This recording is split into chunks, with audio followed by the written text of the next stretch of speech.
이제 에이즈를 보겠습니다. 현재 포경수술 신봉자들이 장점으로 가장 강력하게 주장하는 질환은 에이즈입니다. 그동안 포경수술의 장점으로 홍보되던 질병들에 대한 예방 근거가 빈약해서 논란이 계속되자 포경수술 신봉자들은 에이즈를 장점으로 내세우기 위해 오랜 기간 준비해온 것으로 생각됩니다. 게다가 에이즈로 고통받는 아프리카 대륙에 봉사하는 인류애를 보여주는 것처럼 비춰지기도 할 것이고요. 2000년대 들어 아프리카에서 세계 연구가 비슷한 시기에 동시에 대규모로 이루어집니다. 그리고 이 연구들을 근거로 포경수술 신봉자들은 에이즈 예방을 대대적으로 홍보하여 WHO가 포경수술을 에이즈 예방책으로 아프리카 대륙에 강요하게 됩니다. 또한 1991년 이후 포경수술에 중립적인 입장을 취해오던 미국 소아과 학회가 그들의 주장을 받아들여 2012년에는 포경수술을 권고하는 정책을 발표하게 됩니다. 우리나라의 비뇨기과 역시 이런 내용들을 근거로 포경수술을 대대적으로 홍보해오고 있습니다.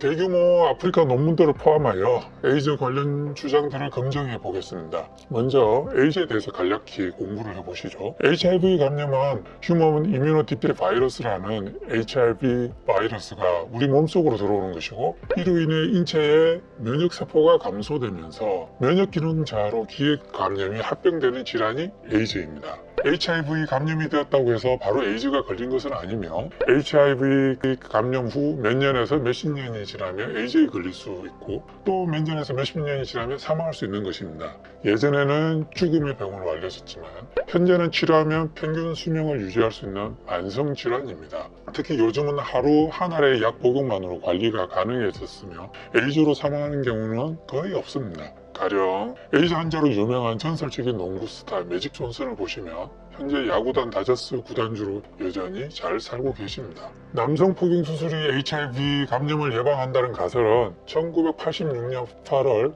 발리에라 알세나라는 의사가 처음 만들어낸 것으로 생각됩니다. 그 이후 에론 제이 핑크라는 유명한 포경수술 신봉자가 의학저널에 보낸 편지에서 알세나의 학설을 홍보하죠. 그 이후에도 포경수술 홍보 사이트의 운영자인 제랄드와 몇몇 사람들이 이스라엘에서 발행된 논문을 통해 포피가 HIV의 침투 관문이 된다고 하면서 그 학설의 발전에 공헌하게 됩니다. 북미 포경수술의 열렬한 신봉자들은 의학저널에 계속 기고문을 보내서 더욱더 포경수술을 홍보합니다. 그들 중 스테판 모스, 로버트 시 벨리 등은 나중에 아프리카에서 직접 연구를 수행하게 됩니다. 벨리 등이 아프리카 연구 이전엔 주로 관찰적인 연구라고 하면 이제 연구자가 연구 대상에 직접적인 개입을 하지 않고 자연스럽게 일어나는 현상이나 행동을 관찰하고 기록하는 연구를 말합니다. 주로 관찰적인 연구를 아프리카에서 수행했는데 2003년 코크레인 리뷰에서는 이런 여러 연구들을 종합하여 포경수술이 HIV 감염을 막는 증거가 불충분하다고 발표합니다. 그러자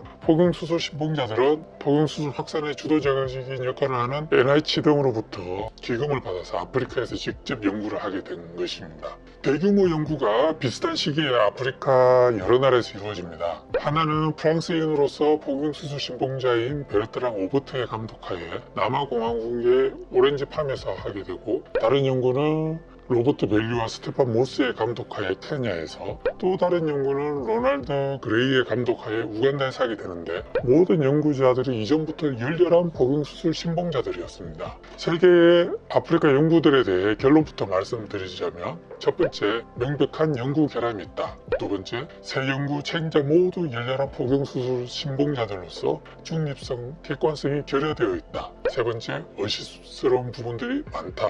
네 번째, 합병점을 무시하지 못한다. 다섯 번째, HIV를 예방할 효과적인 프로그램이 이미 존재하고 있다. 여섯 번째, 이 RCT는 그 아프리카 세계 연구를 말하는 겁니다. RCT 연구 결과와 다르거나 반대되는 많은 증거들이 있으며, 일곱 번째, 심각한 윤리적인 문제점이 있다. 여덟 번째, 혼란 편견이 있다. 이 혼란 편견이라고 하면 예를 들어 보자면, 커피와 관상동맥 질환과의 관계를 연구한다면 커피를 마시는 사람이 담배를 많이 피우는 경향이 있어서 실제는 담배가 관상동맥 질환의 원인인데 커피가 원인으로 해석되는 그런 걸 혼란 편견이라고 합니다. 아홉 번째, 그 연구가 설령 제대로 된 연구라고 하더라도 선진국에 적용하기엔 어렵다. 10번째, 잘못된 믿음은 오히려 HIV를 증가시킬 수 있다. 11번째, 콘돔을 기피할 수 있다. 12번째, 모든 걸 인정해도 미성년자에 대한 포경수술 강요는 인권 침해가 될 소지가 있다 등으로 결론 내릴 수 있습니다. 하나씩 자세히 보겠습니다.